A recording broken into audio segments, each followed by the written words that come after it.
Hello again. So we just left off with solving, and we're going to continue to solve, but these are only slightly more complicated.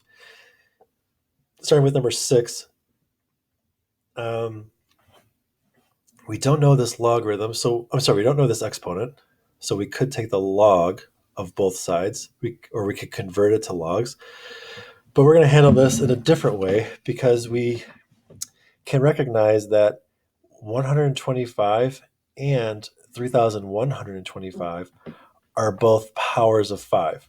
Now, this one, I admit, this one is unfair to have you having your short term memory, but you should know that 125 is 5 cubed. So I can replace 125 with 5 cubed. Knowing that, and the fact that this ends in a 5, you might think, well, maybe this is also a power of 5. And if you go to your calculator and you type in 5 to the fourth, 5 to the fourth equals 625. Well, then do 5 to the fifth. 5 to the fifth power actually equals 3,125. Now, this is a different way to solve something, and which you should know. The two bases here are different, 125 and 3,125, but I can replace them with a base 5. So now the bases are the same. And if the left side equals the right side, we were told that because of the equal sign. If both of the bases are the same, then both of the exponents have to be the same. But where do I go from here? Well, remember from pre-algebra that a power raised to a power means that I multiply the exponents. So I'm going to take 3 times 3x plus 1.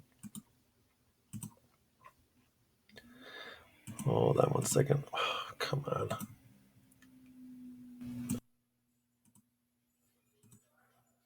Sorry, the dog was barking, driving me nuts, so I had to pause the video. Okay, so this is a power to a power. You multiply, so it becomes 5 raised to the 9x plus 3. This becomes 5 raised to the negative 15. These two things are equal, so their exponents have to be equal. 9x plus 3 will equal negative 15, and now it's just an algebra 1 problem. Subtract 3, divide by 9, and you get your answer. When x is negative 2, I don't know what the left side will equal, but it'll equal something, and it'll equal the same thing as to the right. The left side will equal the right side when x is negative 2. Number 7, I got 2 logs, and if I add them up, I get 0. So these logs are opposites. Well, what's the x value that will make this true here? So what x value can I plug in so that these two are opposites? Because remember, only if you add opposites do you get 0.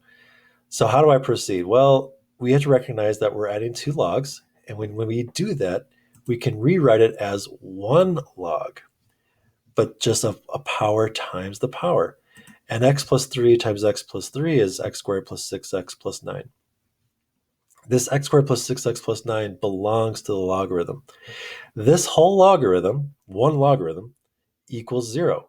And remember, logs are exponents. So 0 is the exponent of what base? Base 3.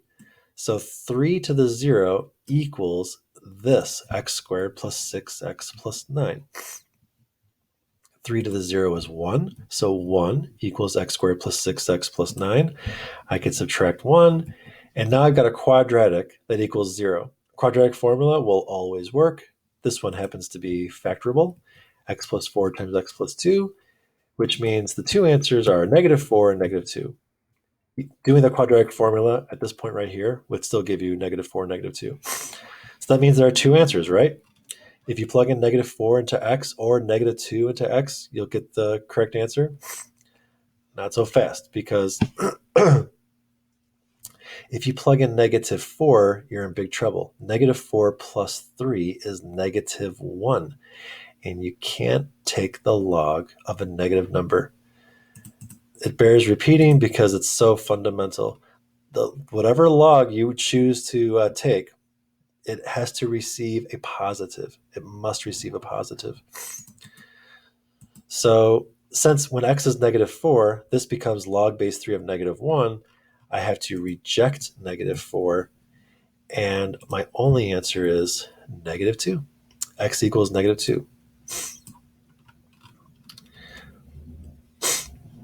And then our final one, I'm not sure if this makes you afraid or what. This is the pre-calc knowledge you need is very limited. There's only 2 times where you need pre-calculus knowledge. And this is like a 10-step problem. So the other 8 steps are algebra 1, literally. So when you look at this, there is 10 steps. There are 10 steps. 2 of them are pre-calc steps, and the other 8 are algebra. And that's going to be true next year too in calculus. Next year in calculus, if you have a 10-step problem, only 1 or 2 steps are the calculus part. The other steps are all algebra. So if you're good at algebra, you're just going to be a happy math student. So let's get good. And doing problems like this will help us. So the first step is a pre-calc step. I have to recognize that this logarithm is an exponent, like all logarithms are, and it equals 2. So 2 is the exponent on this base that would result in this. Now I know the base is positive because logs can only have a positive base, and it can't be 1, but that's all I know.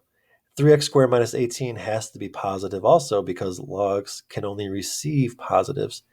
Now it's an algebra 1 step. What do you do here? You have to expand this. It's -2x minus 3 times -2x minus 3. And there's another algebra 1 step. You FOIL. So you get positive 4x squared. You end up getting positive 12x, and you get positive 9.